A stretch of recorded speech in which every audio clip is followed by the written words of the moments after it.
back. No way! New Hatch and Yoshi from Nintendo and Illumination's Super Mario Galaxy movie. Before I start this review, I like to quote a verse from Playboy Cardi's Cocaine Nose. All I do is win. All I do is cause pain. Headshots at your brain. Put a bitch in the food chain.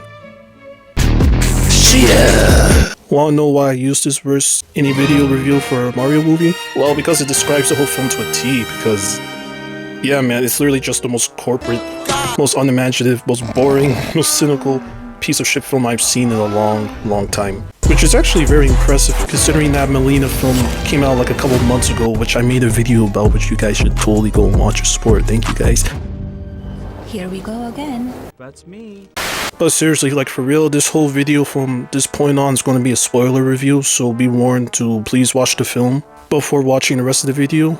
Alright, you've been warned, let's get on with it.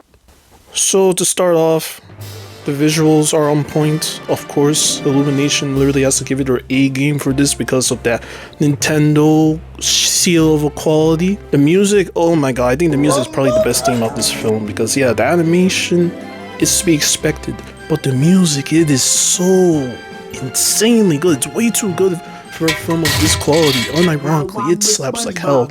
Racing down the That's what I call a banger. Alright, the negatives. So the Mario Bros in this Mario Brothers movie, they're kind of an afterthought in this whole film. So like right, Princess Peach decides to like sneak out with Captain Toad, and half the film literally is just a side quest for the Mario Bros to take over the Mushroom Kingdom, while she and Toad does some more important stuff, which is like finding Rosalina to, you know, save the universe essentially, which is crazy because you think the Mario Bros will actually be more of an important presence in this Mario film, but they do absolutely fuck all until like halfway the film where they just begrudgingly being like pushed to just go into the main plot, which is like some crazy work because they're essentially just doing like a bunch of house maintenance throughout the whole entire movie until they were forced straight into the same scene with Peach and Toad when they first met with Fox McCloud. Oh, is that a spoiler? Well, you shouldn't have saw the thumbnail. Well, Fox McCloud's in this fucking movie and he's whatever.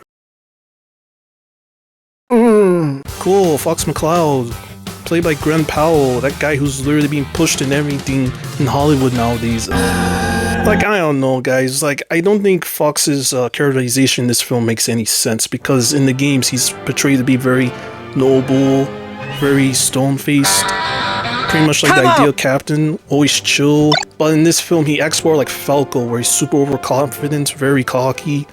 He's a fucking goof. Literally makes fun of Toad, like his friend. We have some communication problems because he's a frog. Yeah, because a guy like Fox would totally disown his own teammate like that. Get out of here. Do these guys not even play the games, except like they just looked at the whole like do a barrel roll and we're just like, oh yeah, that's what Star Fox is about. The ships, the creatures, crystal, and barrel rolls. And yeah, there's no fucking crystal, by the way. Speaking of which, Rosalina, she's barely a character in this film. She only appears like at the beginning scene, then the rest she's just a damsel in distress, and it's just in the background for like 3 or 4 minutes. Has Fox McCloud has more screen time, so all the people saying that online is true. Fox is more of a presence than fucking Rosalina in this Super Mario Galaxy movie. I never thought he'd really do that.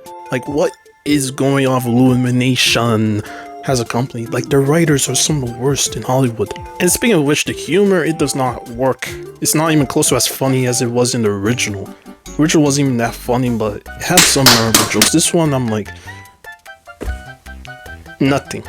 The film just feels like it's just a bunch of set pieces happening in tandem with the plot barely moving, or at least it struggles to move because they rather just show some half-assed Nintendo reference. They got Mr. Game & Watch come in as a character, wanting to get his fucking body ripped apart. And they got Rob, the robot. You know that one guy from that AVGN episode?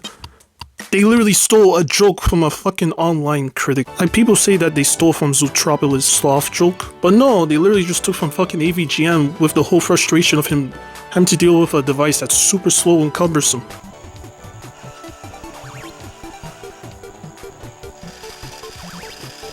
Copy my whole fucking flow! Word for word! Like, none of the Mario Brothers has any development. They just exist in this movie. Same with Princess Peach, is just your generic girl boss character.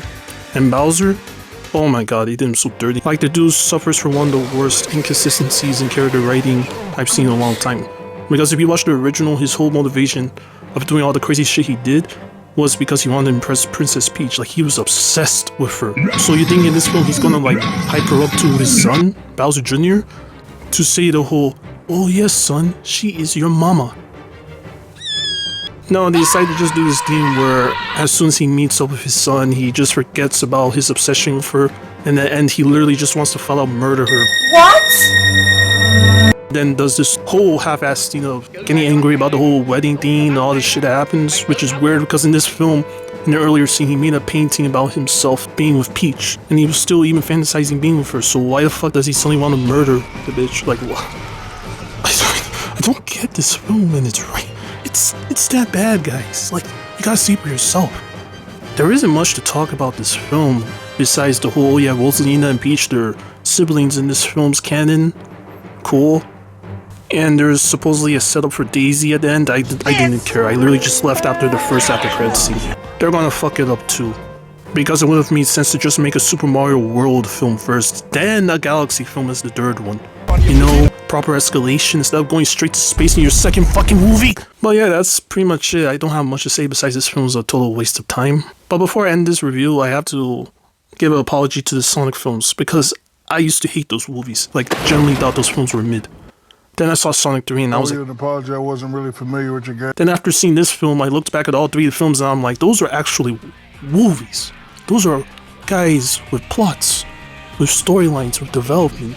Actual great use of game references due to their connection to the story itself. The live and learn scene in Sonic 3 generally is one of the best video game movie scenes I've seen in a long time. Unironically, it slaps like crazy. And it's earned because of the development both Shadow and Sonic went through throughout that whole film. Like, Shadow the Hedgehog is Sonic 3 himself. He carries that whole film alongside Robotnik. Those two are like insane. Those two, oh my god, Sonic 3 is actually a pretty good movie. Like, guys, this film did the impossible of making me actually like a Sonic movie. How is that possible? And that's not even a joke. I genuinely like the film now because I saw this piece of shit and I was reminded how a good video game movie is. So thank you, Illumination. My eyes have been opened. So yeah, this film deserves a 9.5 out of 10 just for that reason.